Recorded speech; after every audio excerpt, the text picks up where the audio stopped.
Hello, everyone. So, in response to our question of the week, we have to read two chapters of our choice and answer the question. I chose chapter 13 first, which is clinical social work with survivors of disaster and terrorism. Uh, they say that the word disaster, again in our book, The Essentials of Clinical Social Work, says that it is derived from the Italian word disastro, or unfavorable star. It implies a random act of destruction by nature or by human intervention. I never knew that it was an Italian word and that it meant unfavorable star, so I thought that was kind of neat. But it goes on to say that a disaster is a serious disruption of the functioning of a community or a society involving widespread human, material, economic, or environmental losses and impacts which exceeds the ability of the affected community or society to cope using its own resources. Uh, so that's a pretty interesting definition. Um, I would love to eventually be able to work in disaster areas, perhaps for the Red Cross or AmeriCorps or something. I would love to go and assist in however way that I can. So that is definitely a future goal of mine. Um, this chapter was really interesting and helpful. Um, a couple things that stood out the most to me was how they was laid out how to go about helping individuals in groups that have been affected by a disaster. And on page 276, it said that the result was a consensus document laying out 5 empirically supported intervention principles in the immediate and early to midterm stages of disaster. Number 1, they mandate promoting a sense of safety. So I would imagine that if you are, a victim of a disaster, feeling safe after the fact is pretty important um, to a sense of calming. So especially after a wild event, it may be extremely hard to be able to calm down some. But again, they say it's very important to try to do that. And I would imagine going somewhere that was way out of the disaster zone to try to disconnect and calm down would be appropriate. Uh, 3, a sense of self and community efficacy. I can't say that word, but I think it means that knowing that our community is going to be there for us. I think a sense of community is fundamental to the human nature. And that's something that I think that we all crave and desire. Um, and unfortunately, it doesn't seem to be like that, you know, on a typical basis. Not so much as it used to be, prior to the turn of the 20th century or so. It seems like community back in the day used to be a lot stronger and we look out after each other more than community now. Um, I believe that there are reasons for that, but it does strike me odd as whenever a community disaster does happen, that the community does seem to get a sense of being there for each other. I mean, I look at, of course, after 9/11, which they talked about a lot in here, was a pretty big deal. And that didn't only just bring individual communities together, that brought the country as a whole together for a good while.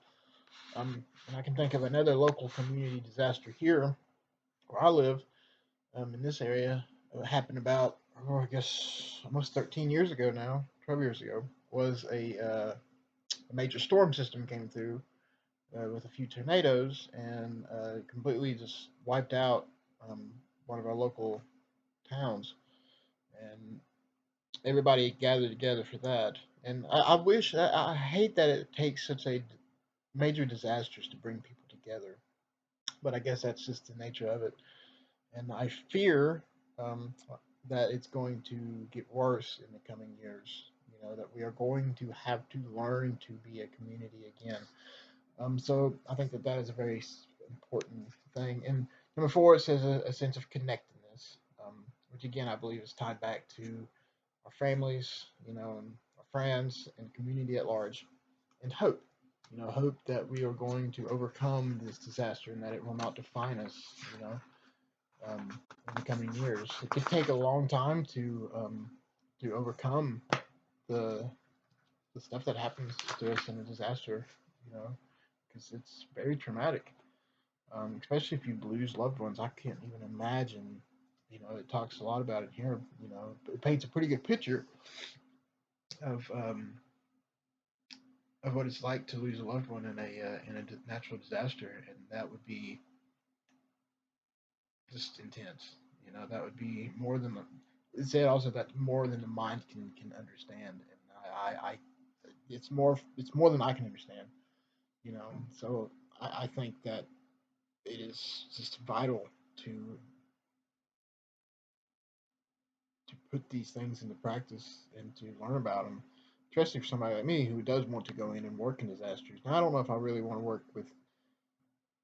It's weird. I want to work very micro level with people, but when it comes to disasters and stuff, I would like to work on the macro level. I'd like to actually do physical labor and work with people, um, cleaning up, making sure that they're at least fed and clothed and stuff like that. So um, I think that that's helpful for me to know. But still, these a lot of people are going to need long-term individual therapy. Um, so that's very important. And that's something else that struck out to me. It was talking about first responders in here, and it says that typical symptoms of people who are first responders are substance abuse or risk-taking behaviors because it replicates the high of the life-saving experience. I never thought about that, but it talks about how there really is like a high of going in and saving people from disasters and stuff. And first responders, they come down off that high and they want to feel it again, but don't necessarily want a disaster in order to feel that, so they may turn to substances, which is interesting. Which leads me into my next chapter that I chose, which was chapter 15. Um, which is social work interventions with alcohol and other drug problems. Uh, that is that this particular area is the main area that I want to work with. Because as many of you know, I am still in active recovery, and perhaps will always will be. Um, and it's something that um, I'm very passionate about.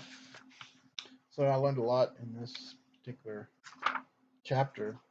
Um, and one aspect of the interventions with working with people with alcohol or other drug issues that I find useful and that I have implemented myself is the act of harm reduction. Um, Stopping substance abuse or long-term behaviors abruptly, just stopping them, I don't think has a long-term success rate. So um, slowly cutting back on the harm that we're doing to ourselves, I believe is the best approach, or at least one of the best approaches. Um, Harm reduction is a term encompassing a variety of approaches designed to reach individuals who might otherwise avoid, refuse, or drop out of treatment because they perceive that expectations are too high. That's on 446, page 446. So it's like for me, I understand harm reduction as like, okay, if I'm drinking a 6 pack of beer every night, maybe I would tell somebody, okay, well let's cut that down by 1 beer a night, for a while. Instead of drinking 6 beers, let's do 5 or 4, for a while, and then slowly cut back. And then another thing they mentioned in here is like, okay, helping somebody get sober from alcohol and other drugs, with the exception of marijuana, which is extremely important to a lot of people. They find marijuana to be very helpful. Um, and I'm not denying that. I think that there needs to be some more research into it, more strict guidelines to use it. I think that the popular term around here in the drug and alcohol cliques is California sober, which means that I'm sober from everything else except for marijuana. Um, so that is a form of harm reduction that you know people are going to use substances, right? It's a human behavior, it's a human nature. We've been doing it forever and ever and ever. But we can mitigate the harm that we are doing to ourselves. Um, say if you're smoking a pack a day, okay, we're not going to completely cut that out. Okay, if you have a desire to cut back or quit, let's do this slowly. You know, let's do it 3/4 of a pack a day or something. So I think harm reduction over the course of a long period of time, um, a longer period of time, is a more successful rate. And I believe this backs that approach up. And it says that the harm reduction approach keeps open the dialogue between client and clinician about possible future change. So it's an ongoing thing. So that is something I would work with. And it talks heavily about 12-step programs. There's a lot of research about 12-step programs and their efficacy, um, which coincides with our other class, which I'm exploring a little bit about AA my own self. I recently went to a AA meeting for the other class, which I'm going to continue going to myself. I found it very helpful. Um, uh, so we'll see. I'm definitely going to recommend 12-step programs in my future practice, hopefully, um, and promote them heavily, along with some other evidence-based practices, cognitive behavioral therapies and inpatient hospitalizations and stuff like that. Um, so yeah, very interesting chapters. Learned a lot. I'm hoping to continue learning. Thank you.